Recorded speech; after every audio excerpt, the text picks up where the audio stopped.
Hello, I'm Darelle Holden. Over 100 years ago, my grandfather, Oscar Holden, came to Seattle touring with the great Jelly Roll Morton. He thought Seattle would be a great place to raise a family, but he didn't realize he'd be helping establish Seattle as one of the premier jazz cities in America. One of the art form's jazz influences is photography, and specifically the photography of Anthony W. Hopkins. It's great to be here with you for Jazz in the City's 2021 Seattle Jazz as Culture Festival. Darelle, your family has been a part of jazz in Seattle for over 100 years. We have a video from Jackson Street that we'd like to take a look at.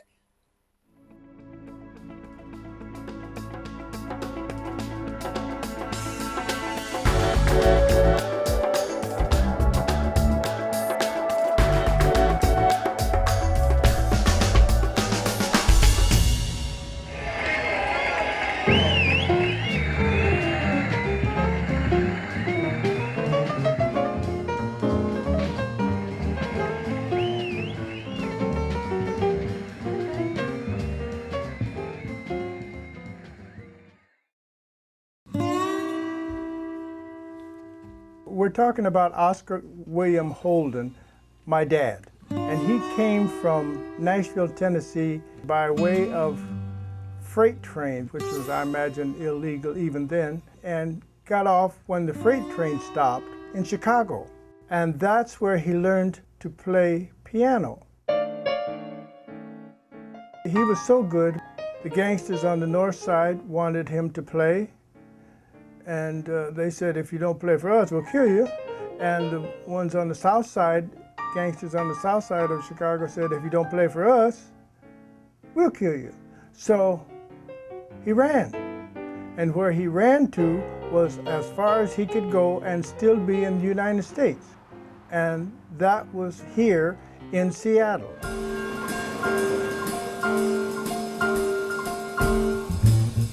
He was able to play other places around Seattle that the other black musicians couldn't play, simply because he was better than anybody else. He worked in the Seattle Tennis Club when they didn't even allow black people in there. He played on Jackson Street, up and down Jackson Street, because there were several, I would say 50, 60 clubs between 12th and Jackson and First Avenue. He gets most noted for working in the Black and Tan, playing on Jackson Street. He wouldn't marry and have a family until he could be where they would be born free. No one could do anything for me except him. When everyone else was, mother was gone to bed or gone to work, or she would play music at night like he did, I'd be up in his arms.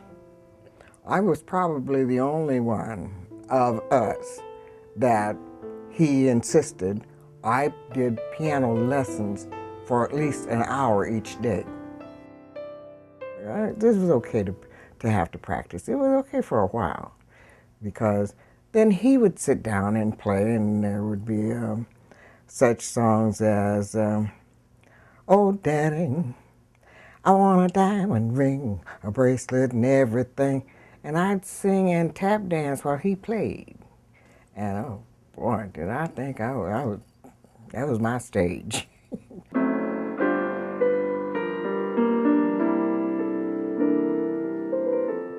You're all I need. We watched him compose that at the piano, and our mother and he would exchange looks while he was in the process of to give the nod, okay or not okay.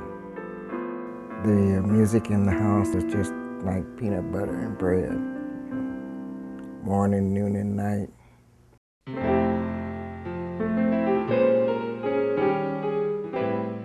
We all lived and breathed music, you know, as we were coming up, because we couldn't walk without running into a note, so to speak, you know, because it was Music permeated our household.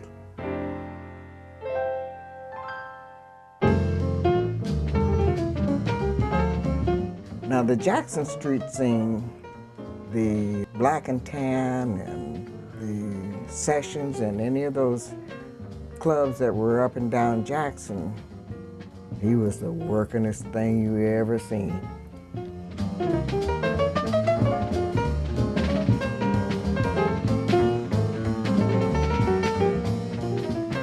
If you listen to Art Tatum,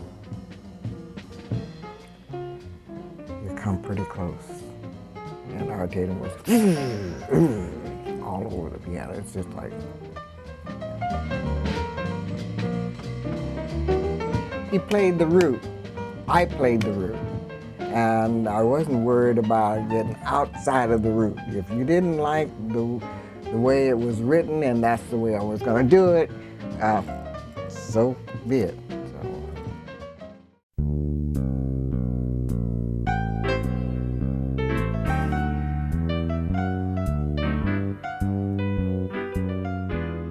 In the 30s, when he was at O'Day High School here, he got interested in photography. And he also struck up a friendship with some of the people at Warshall's, which he told me later was the place where anybody serious about photography would go to for supplies. When World War II came along, he liked music and he started going to some of the after-hour clubs down on Jackson Street almost every weekend. And he would take photographs of people there, and then he'd come back the following week and he'd sell the photographs for 50 cents a piece. He was able to make some pretty good money doing that, but he told me that he didn't make a profit because all the money he would feed back into his hobby. He told me that he used to use his camera. He had a press camera, and he was able to bluff his way into different shows in town. And he got so good at that, I guess he just looked like he belonged places. Most of the time, people wouldn't call him on it. He was a very quiet person by nature, and he'd always have a camera. And with that camera, he could go anywhere. He particularly liked the music that was being played in the late 40s, mid-40s, and early 50s here, when Seattle was a major player around the country as far as the jazz circuit nationally. And he would wind up on stage with Count Basie and Duke Ellington. He'd be taking photographs, and I guess people just assumed that he was a press photographer or somebody that the management had brought in to take pictures. To me, there's a certain aliveness about the photographs. My reaction is I can almost for a moment find myself in the photograph. I can almost for a moment feel like I'm there. And many of his photographs to me seem to have an energy about them. I think sometimes the eye is capturing it at just a moment before the expression changes. There's one photograph, for example, of Duke Ellington, and he's just finishing a set, or looks like that, and he's just finishing up, and he's lifting his hands off the piano, and he's got this expression of you can almost hear his mind out loud. That was good. That was just great. You can just feel that energy in the photograph. There's another photograph of a African-American soldier, and he's listening to a fella who's doing a saxophone solo, and he's just in ecstasy.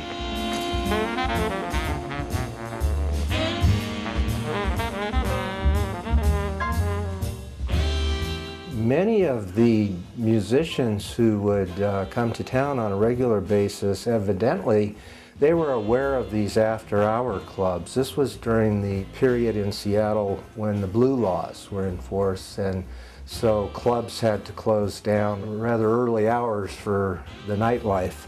So people were still energized and they needed a place to go, and these after-hour clubs were bottle clubs where you essentially would bring your own bottle.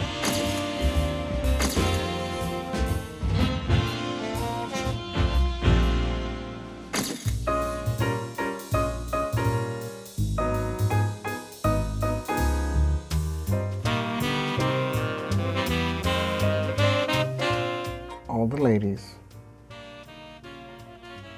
wore hats and fashionable dresses and gloves, sophisticated. And the gentlemen, suits with cuffs, like Dad. I would sneak into the club. Oh, that's Oscar's daughter. And I'd sneak out because they knew when it was going to be raided. Nobody was killing anybody. Very few people went to jail. It was just have a good time.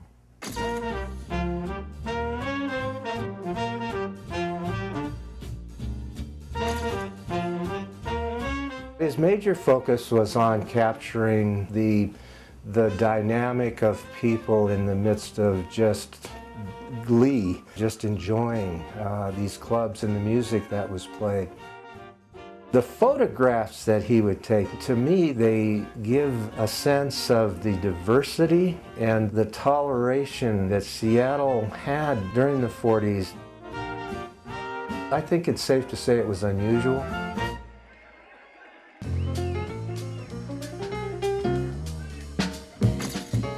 That whole era of about 8 to 10 years to him was just fascinating. And he really made it a commitment to capture as much of it as he could. You're all I need to make my dreams come true. You're all I need to chase away the blues. You are all I need when I'm in a sentimental mood. Girls are decked out. Oh yeah, all have their hats on. Yeah. Is that a soldier? Yeah. Are these at the Black and Tan? And No, these would most likely be down at the rocking chair, is my guess.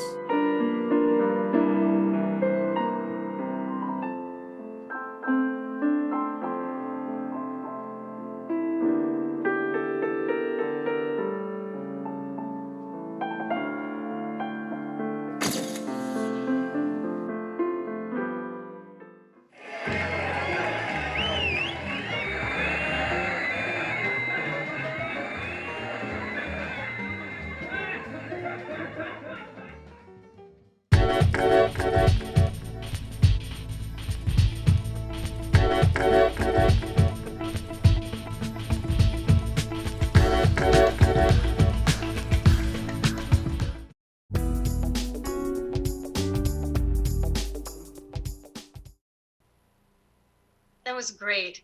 I love seeing all the old pictures. It also featured the great photography of Al Smith. Yes, I had the fortune to meet Al Smith and work with Al Smith as we started an African American Photographers Association here in Seattle. And Al was one of our esteemed members, and we got to trade stories about musicians. Of course, he shot back in the day and mostly black and white, and using a Rolly camera and you know, 2.25 frame camera with film. When I started shooting with film and doing and shooting with a Nikon and then a Hasselblad and those kinds of things. And but you know, the thing was, back in the day they had to use flash. Well, as we evolved, as we evolved, musicians did not like flash in their eyes when you were trying to shoot them. And so, I learned to, because it was part of my need for art, I learned to shoot with available light. And that was my key to my artistic view of doing photography with the musicians, is trying to use available light and just give and get the essence of what you had. There's at one time I shot and I would shoot abstract figures of artists and then hand paint them.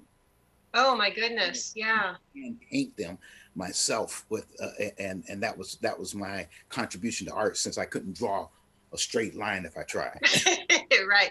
Well, being able to capture a live musician, in the moment, I mean, you would have to take into consideration lighting, because lighting wasn't really great in a lot of those old clubs. The music was great, but the lighting was not so much.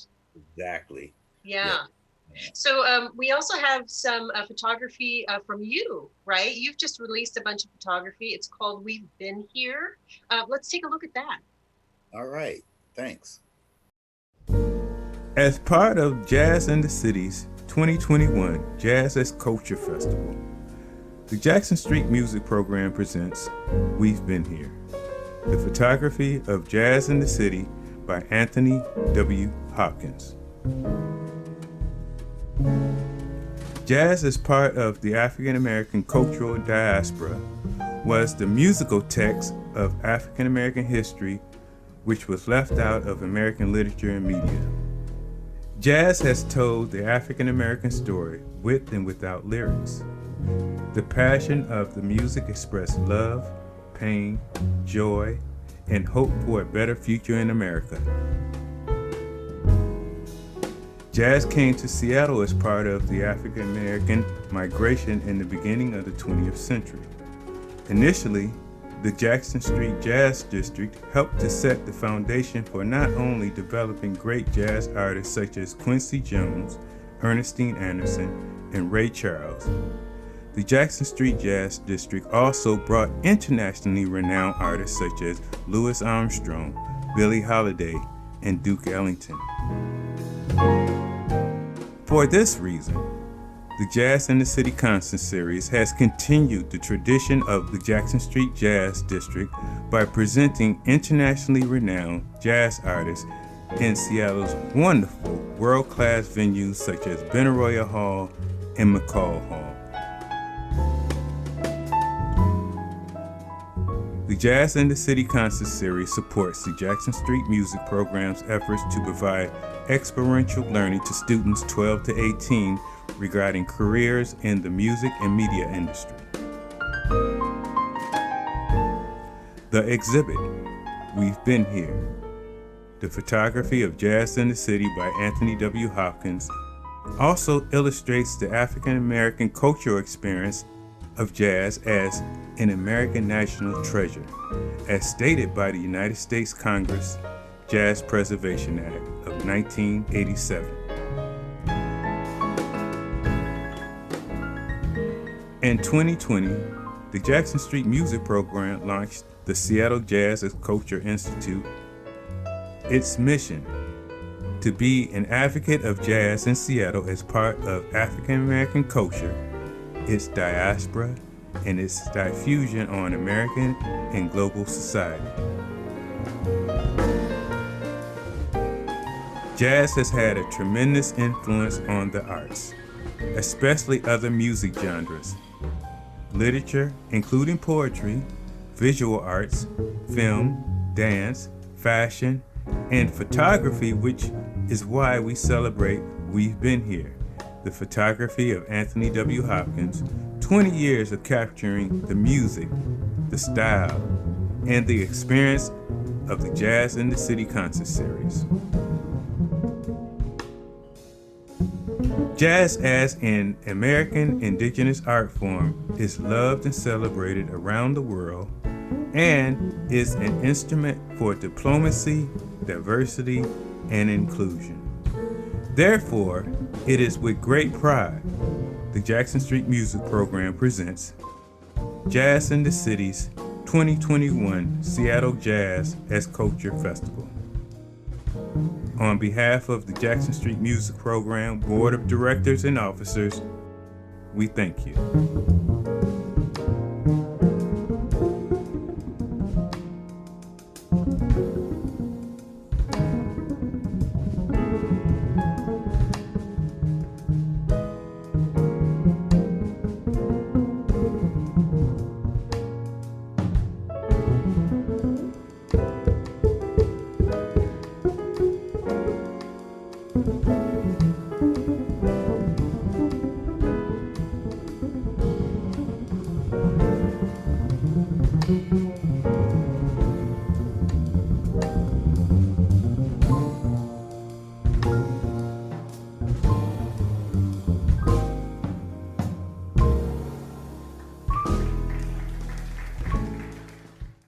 That was great. Again, such beautiful photography.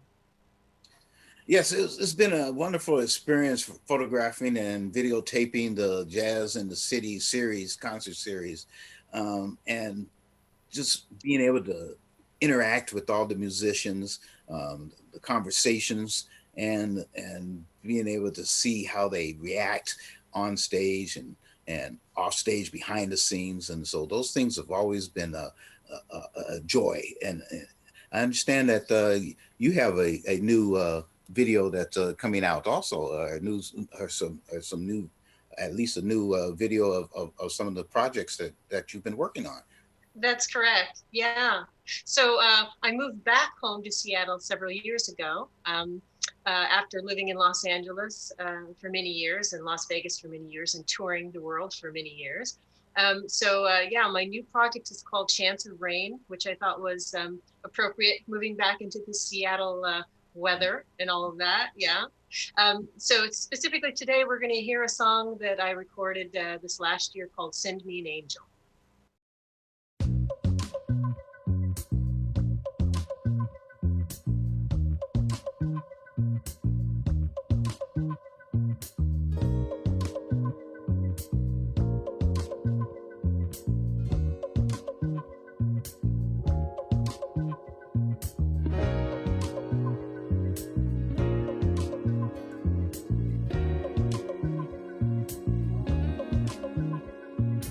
Every time I see you there, think how much I love you.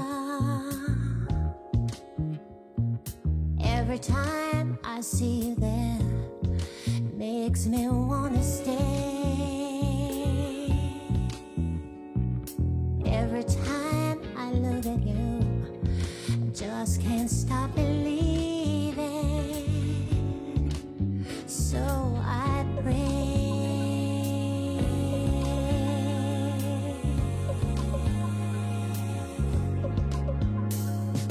Wonder how we came to this. Thought we had it easy. Wonder when the tide changed and our world began to fall. Everything is different now. Questions go unanswered. So I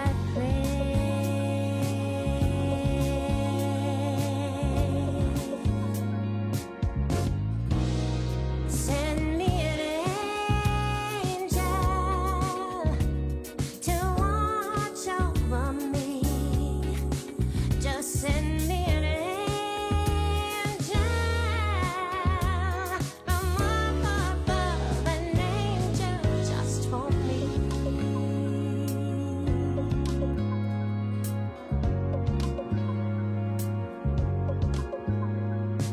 Never thought it'd come to this, waiting for an answer. Never thought we'd be so down, nowhere else to go. Now I look to the sky, trying to find a reasons why.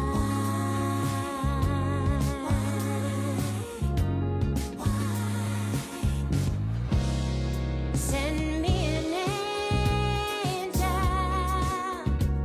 to watch over me.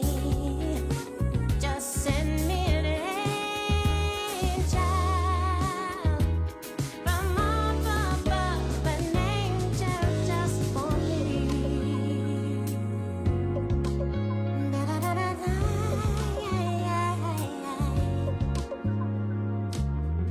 tough spot, angry words, trying to make sense of it all. But all we have is you and me, and help from above. Every time I see you there, makes me hold on harder. And I pray,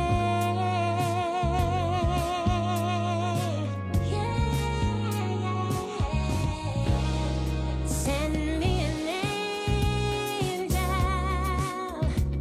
to watch over me. Just send me an angel from up above, and help me. Just send me an angel to watch over me. Just send me an angel from up above, and help me. Just send me an angel to watch over me. Just send me an angel from up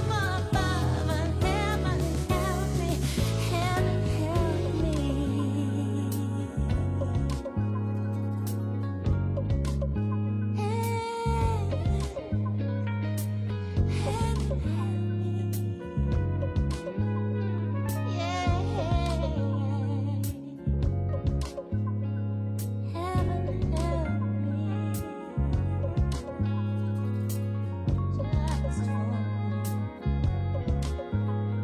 and help me, help me.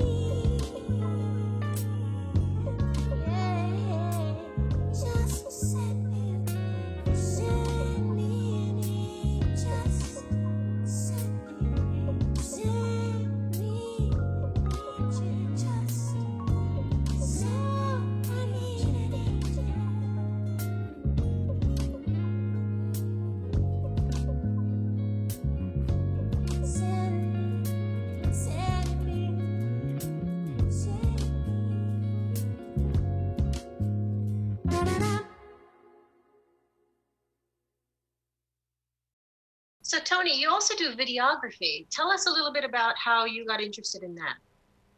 Yeah, so I started in film, and I used to shoot 16mm film, and I transposed from film to video as it came of age. And one of the things is I worked for the Seattle channel, and working for the Seattle channel, doing some diversity work, we started doing some things that added a little culture to the channel. And so we did, we had Pieces of a Dream here in Seattle. Yeah. We had the Seattle channel, and myself, I could produce and did a show with Pieces of a Dream. And it was a very interesting video, and we had a lot of fun doing it. Fabulous. Are we going to see a little bit of that? We'll take a look at it. Let's put your hands together for Heads Up recording artist Pieces of a Dream.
Thank you, thank you. How you doing, Seattle?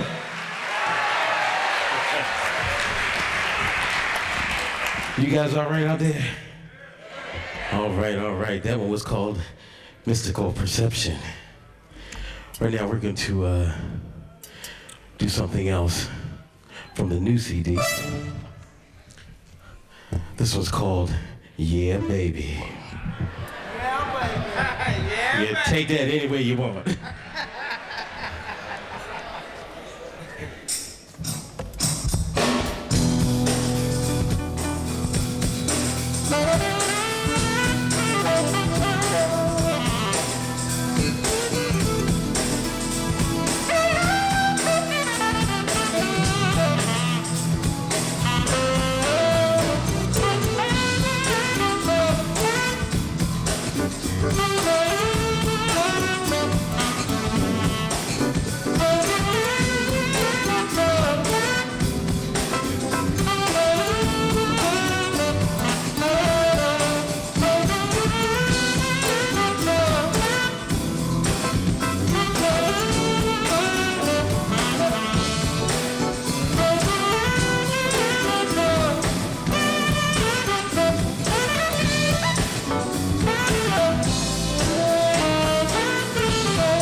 Yeah, baby.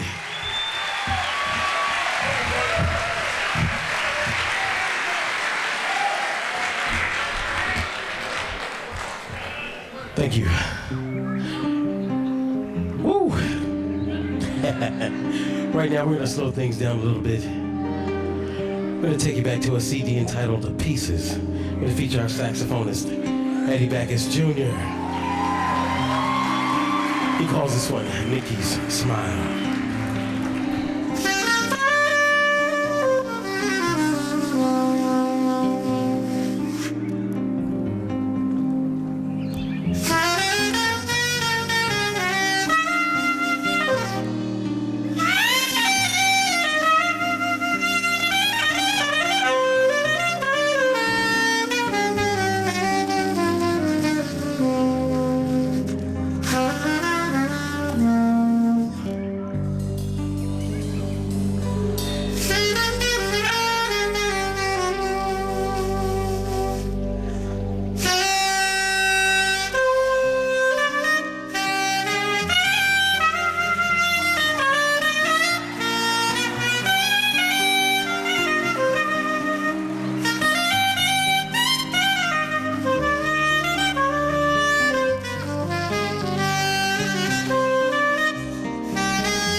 Bring the house lights way down, would you please?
Hey, Backus Jr. Woo.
Dave Lloyd, Night Vision.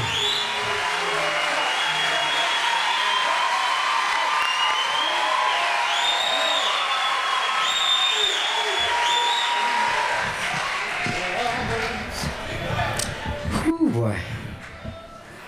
All right, so how many of y'all go way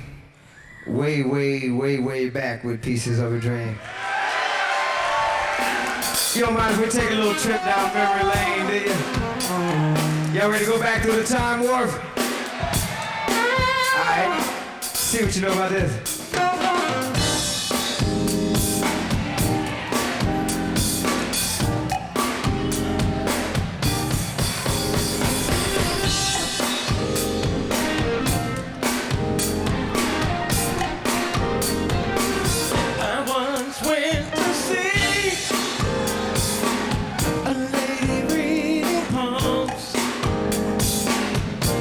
She said to me,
is 4, 5.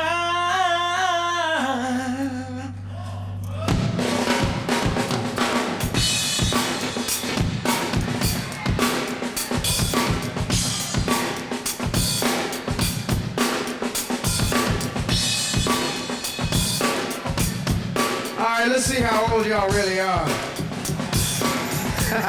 See how far you go back in.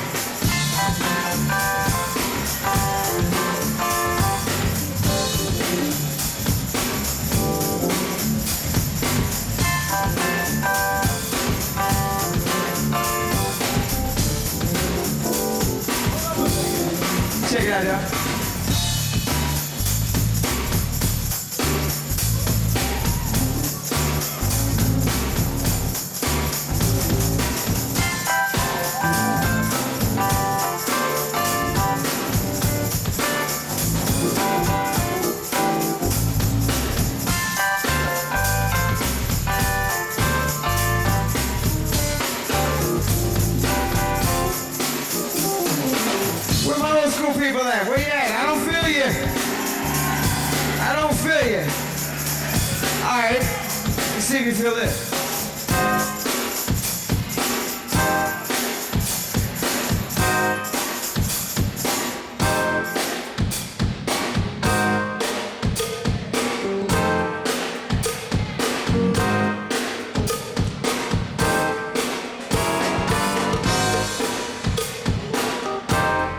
Y'all remember that?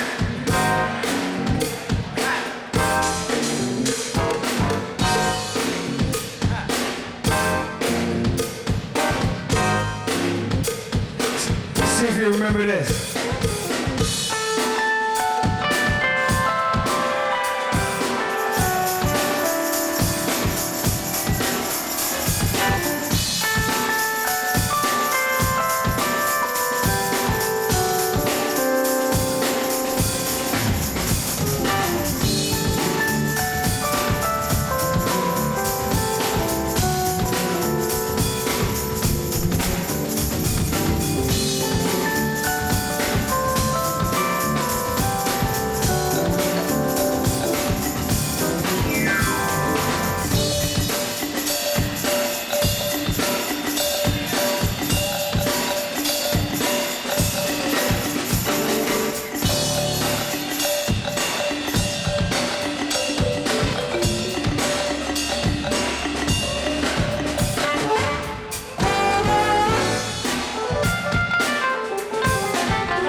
We said we get a bass man song, huh?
What do you say we get a drummer some?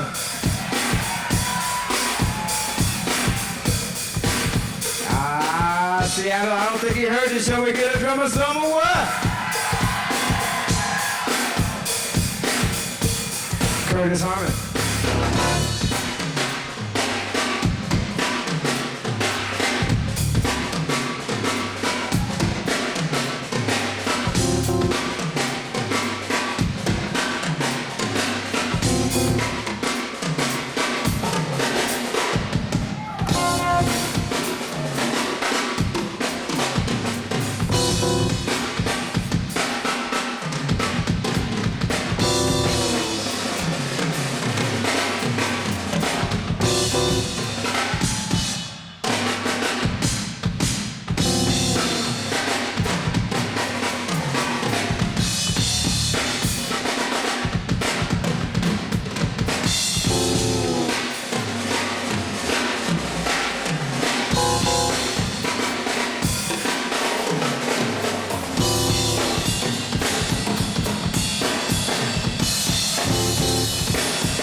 Curtis Harmon on drums. Mount Airy Groove.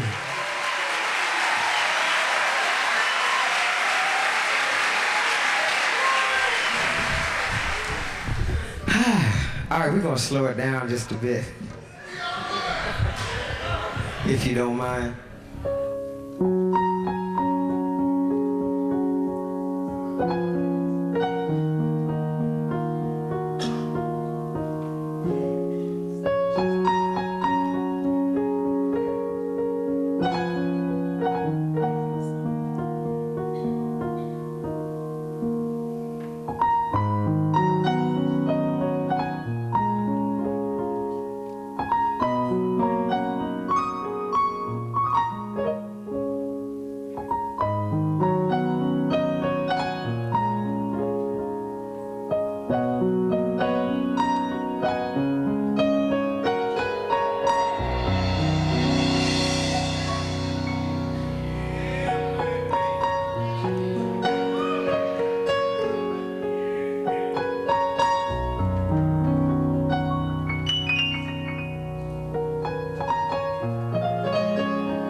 for you.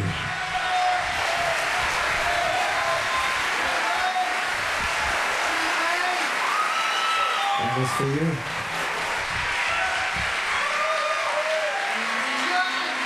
All right, I guess we got time for one more before we go.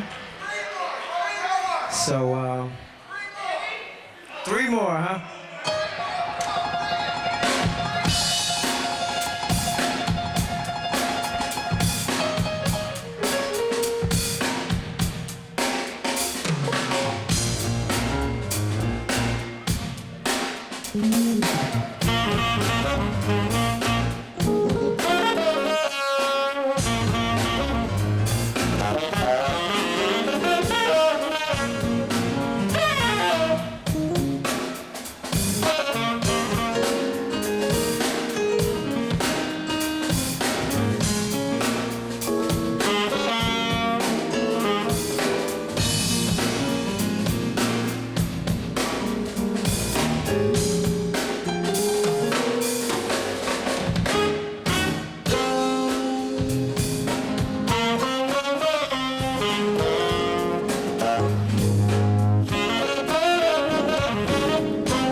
Come on, put your hands together.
We're Pieces of a Dream. We hope you had a good time. Please get home safely. Peace.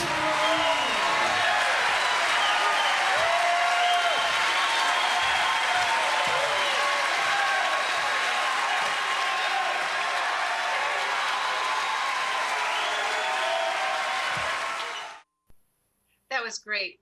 Tony, tell us a little bit about working with the Folks Project at the Triple Door. Yeah, Folks has always been a wonderful group to work with. These young brothers are carrying on the tradition and bringing in the excitement that we are so used to having as being in the jazz scene in Seattle. They emphasize how wonderful it is to express themselves, and they just do a wonderful job. And that, along with the Seattle channel, we were able to give that to Seattle. That's great. I think we have Darius with us. He's going to tell us a little bit about the experience in his own words.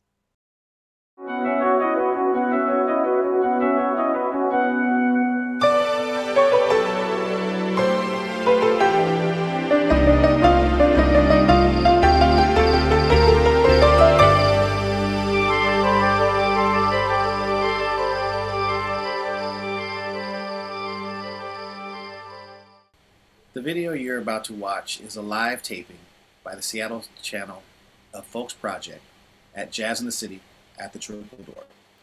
This was the Folks Project's first performance at the Triple Door. However, we performed at Jazz in the City at Triple Door at least once a year since the performance you will see this evening.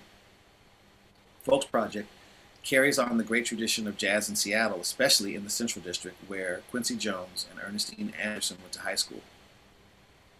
In 2020, Folks Project released our first album, Folks Project Live at the Triple Door, which is available online for downloads and streaming. Due to the pandemic, Folks Project live performances have been limited. Want to give a big shout out to Evan Flory Barnes, bass player, definitely responsible for spearheading us and getting us together and to form a group, and Devon Lewis, great drummer. If you'd like more information, please visit jazzinthecity.com. Now, get ready for some good music. Have some fun. Be safe.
Your love and my heart, new day, new start.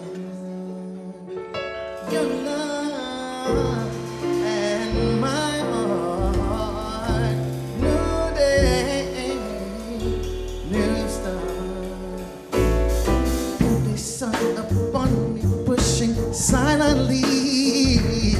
Oh, only turning to green from brown suddenly. Running faster somewhere, but I just don't know. Oh, brought alive by whispers that say where to go. They say softly, slowly, sweetly. Oh, push me, pull me, free me. Clearly, closely, freely. Oh, take me, change me, keep me. Reach to touch this moment as it fades away. Oh, look ahead instead of chasing yesterday. She seems to be watching everywhere I go. Her lips are moving quickly, but the words, they're slow. They say softly, slowly, sweetly. Oh, push me, pull me, free me. Nothing ever like you. Oh, happy you are, me too.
here today, right up here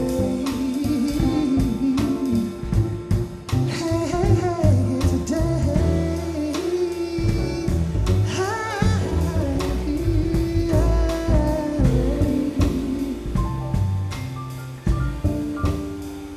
Here today.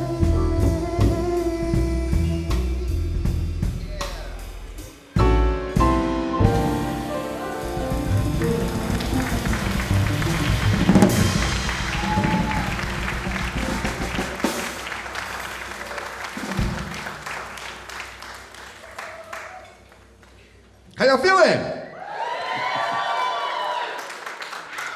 That was a song off my second record that was released a long time ago. It was called Your Love. And the last lyrics that I was singing were what I actually started with but never made anything out of, but I felt it sounded good. So I always do it with that song anyway, live at least. Didn't go on the recording. All right, what we got up next? So this next tune, the tune I wrote a long time ago, about 2003 or so. And a few of the tunes we're playing of mine tonight are from that era. And what's interesting, it's always interesting to look back on yourself at certain times and certain periods. And this song is called Bittersweet Saturday, to describe a time, imagine myself 15 years ago as 23, 24, odd-year-old man, being heartbroken, riding the bus home and singing this melody, then going to the piano, adding the chords to it, and it was on a Saturday. Cats are kind of sad. And but it's nice to be able to have the perspective now, being able to put the arm around the 23-year-old, 24-year-old self and say, it's all right, man. So this is a tune called Bittersweet Saturday.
You never know.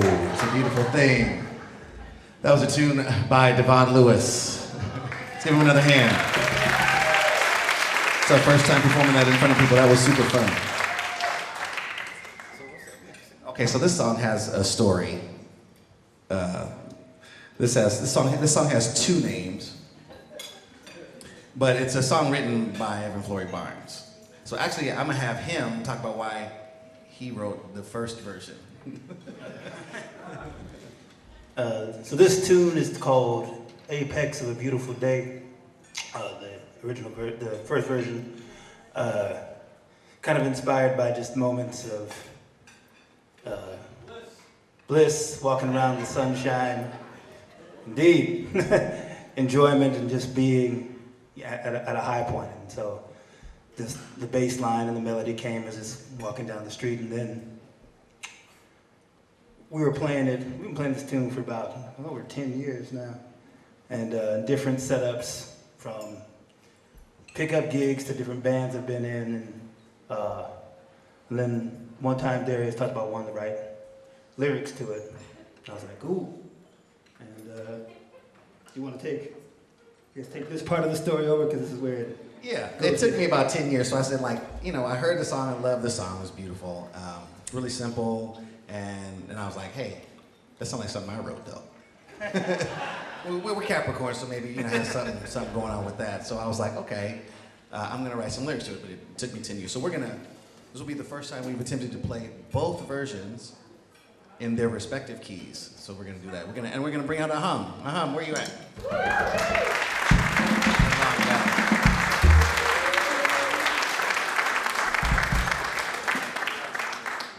My version is called "Stay Here With Me."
all day long. You seem to know what I need. Ooh, say you'll stay with me all day long. There's something about the way you're smiling makes me wanna try again with you. You never let me sing the wrong note. I can't help my loving you so. Stay with me.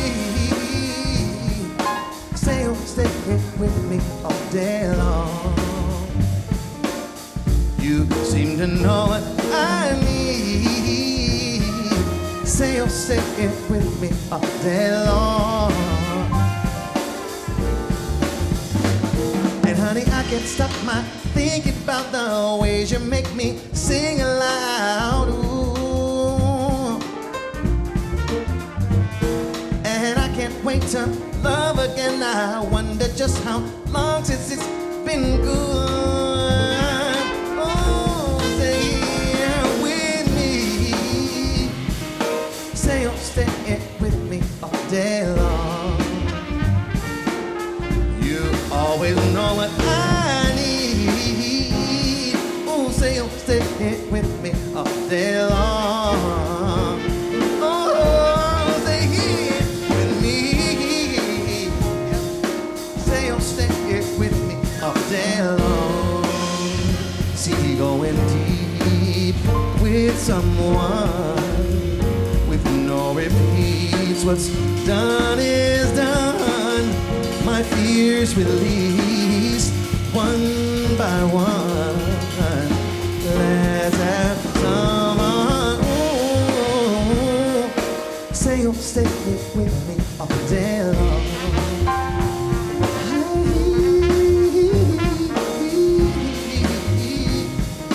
Say you'll stay with me all day long.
Stay here with me all day long.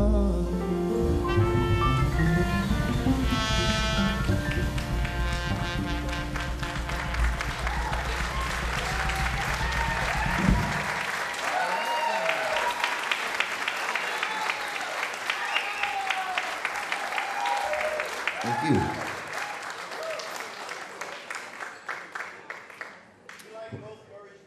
All right, thank you. All right, that was the right answer.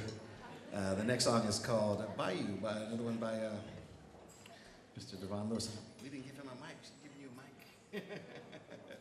All right, we're going to hit this next one, Bayou.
have another hand for Devon Lewis on the drums. That was called Bayou.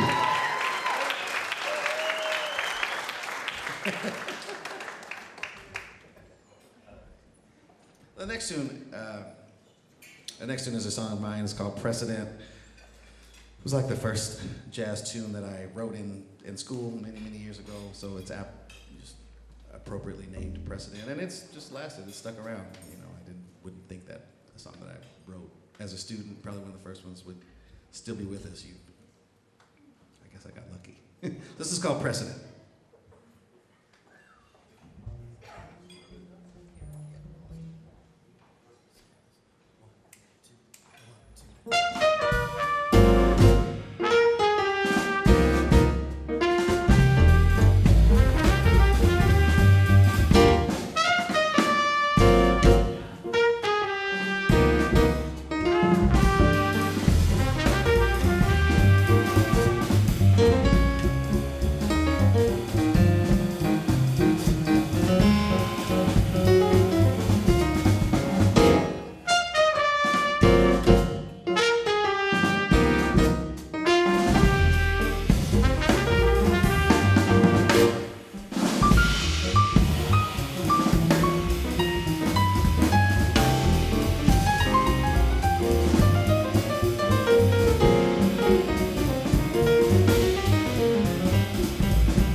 this next piece is a piece that I've played instrumentally for a long time in different groups.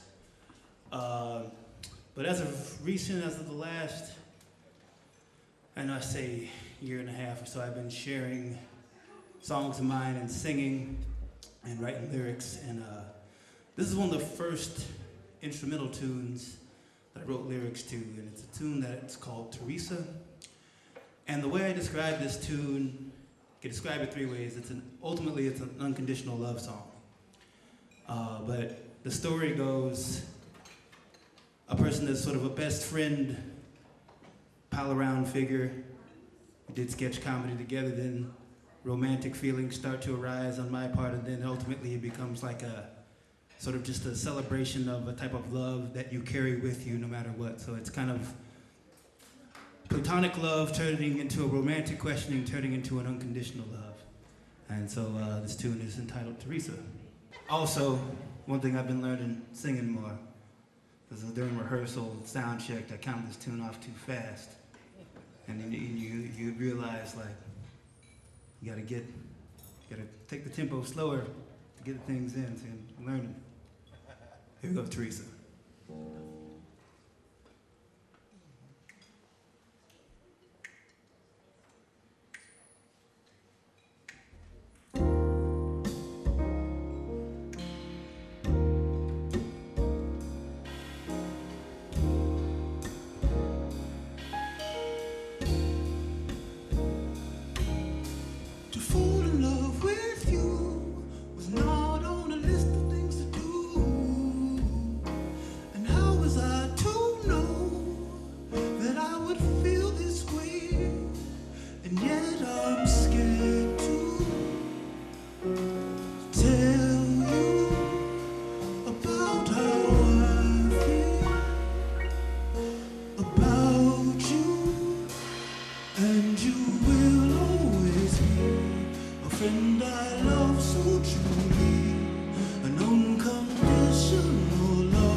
fall in love with you was not on my list of things to do.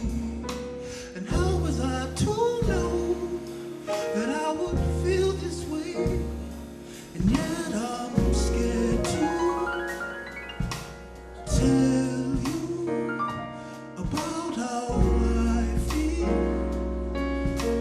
about you. And you will always be a friend I love so truly. An unconditional love, a real and true love. An unconditional love, an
unconditional love, an unconditional love, an unconditional love,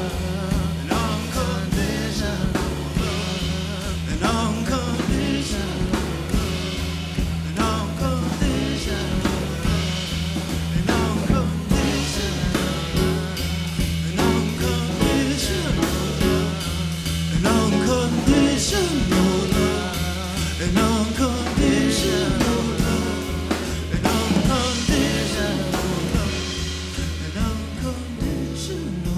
love, an unconditional love, an unconditional and I will carry with me a love I feel so truly, an unconditional love, a real and true love.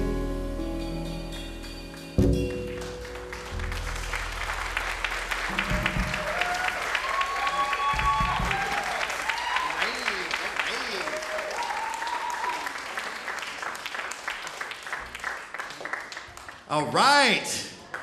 Love that. That was beautiful, very beautiful, Teresa. Thanks for singing. Thank you, ladies and gentlemen. You've been listening to Devon Lewis on the drums, Evan Flory Barnes on bass. My name is Darius Lewis. We are going to call it a night. Thank you again for coming. And we'll do this again sometime really soon. We love you. Thank you, thank you.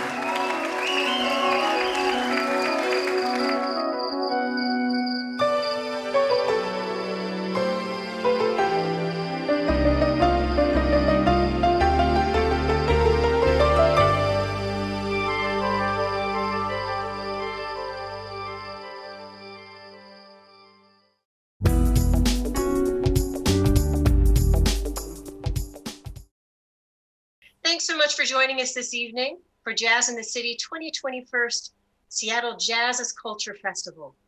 If you're interested in getting any information about any of the artists we've featured this evening, you can find us at jazzinthecity.com. Thanks so much for joining us.